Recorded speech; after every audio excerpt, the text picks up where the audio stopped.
In the winter of 1847, the town of Millbrook, Kentucky, nestled along a bend in the Ohio River, became the stage for a revelation so horrific that its memory was deliberately erased from public record. For more than 15 years, the pride of Millbrook had been the Sullivan Medical Institute, a grand three-story brick building where townspeople believed modern science was being harnessed to defeat suffering and disease. Yet beneath its polished halls and respectable reputation lay a hidden labyrinth of chambers filled with evidence of unthinkable experiments. What investigators eventually found inside was not the legacy of healing that Dr. Cornelius Sullivan had promised, but a gallery of horrors that transformed a physician into something closer to a butcher of the human soul. Dr. Sullivan himself had been a man who inspired trust at first sight.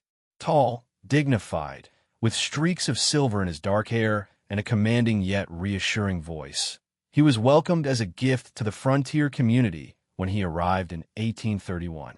He claimed to have studied at the most advanced medical colleges in Philadelphia and Edinburgh, and unlike the wandering country doctors who relied on bleeding and purging, Sullivan spoke confidently of anatomy, neurology, and cutting-edge European practices. He opened the Sullivan Medical Institute within months of his arrival, advertising surgical procedures, extended treatment programs, and even research facilities. Locals were astonished at the modern equipment and his polished knowledge. To the community, he was a savior, a man sent to replace superstition and prayer with science and progress. Yet, even in those early years, troubling patterns emerged. Sullivan's most dramatic recoveries often involved patients from outside Millbrook, itinerant workers, farmhands, riverboat passengers, or troubled individuals whose disappearances could easily go unnoticed. For townspeople, this was not concerning. In fact, it was convenient. If someone claimed their relative had vanished under Sullivan's care, the locals dismissed it as rumor. After all, hadn't he already saved dozens from ailments once thought incurable? They marveled at his success while ignoring the silence that followed his more secretive treatments. It was easier to see him as a miracle worker than to question why some patients were never seen again. The first serious doubt arose in late October 1846. Thomas Hendrick, a respected merchant, grew anxious about his younger brother Robert, who had been suffering from debilitating headaches. Sullivan had assured the family that a 2-week residency at the Institute would completely cure him. But after 6 weeks of unanswered questions, Thomas went to Sheriff Benjamin Carmichael with trembling hands and a simple plea: "Find my brother." When the sheriff visited the Institute unannounced, Sullivan greeted him with calm politeness, claiming Robert was improving but needed isolation from outside influences. Through a cracked doorway, Carmichael glimpsed Margaret Sullivan, the doctor's pale, teenage daughter, scrubbing the floors near the basement. The water in her bucket was stained a disturbing reddish-brown, and the acrid scent of lye barely concealed a sickly odor that clung to the building. Unable to rest, the sheriff returned alone late that night.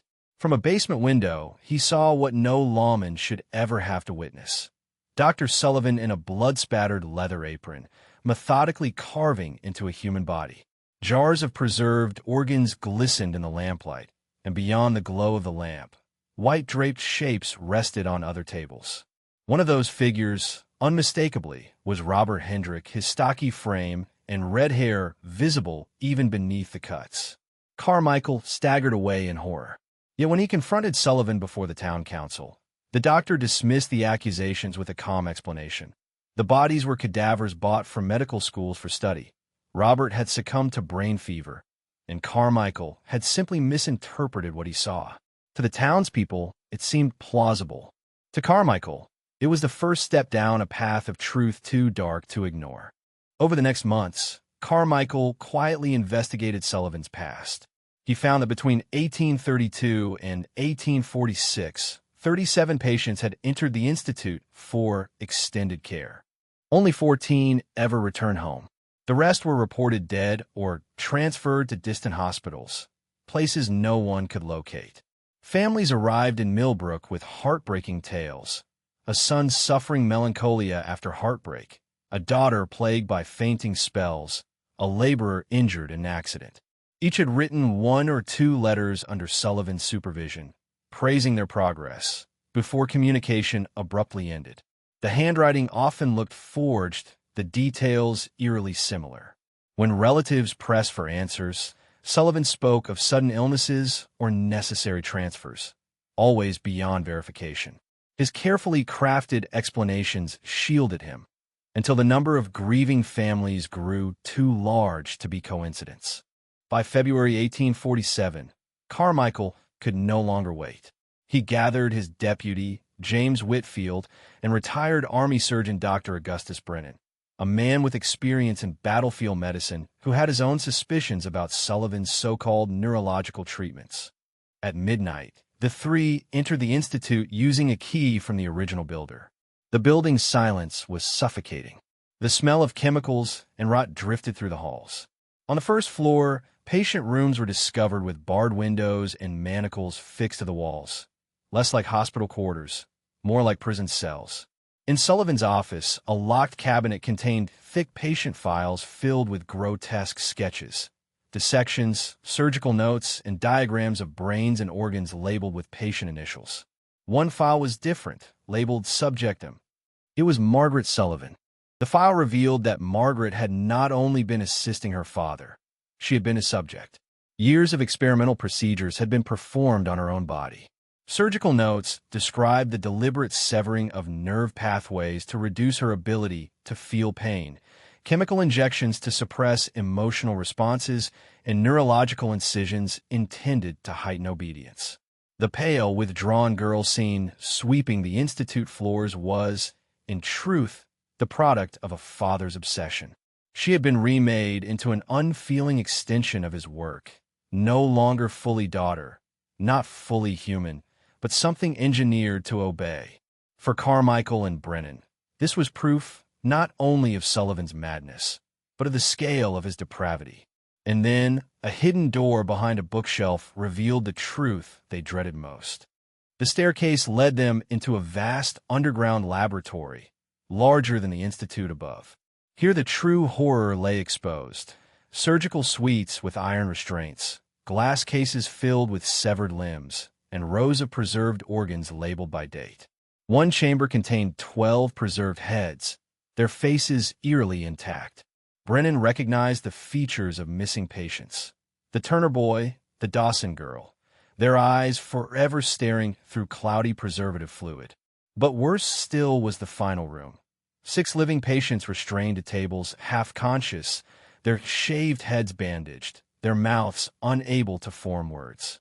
Their eyes pleaded for help, but their voices had been stolen. Sullivan had been performing brain surgeries on the living, mapping their consciousness through unimaginable suffering. It was then that Dr. Sullivan descended into the basement, lantern in hand, wearing his bloodied apron, with Margaret trailing him like a shadow. Calm as ever, he addressed the intruders. "You've finally seen the scope of my work. These men and women are pioneers in the advancement of medical knowledge. They suffer now so that future generations may be spared."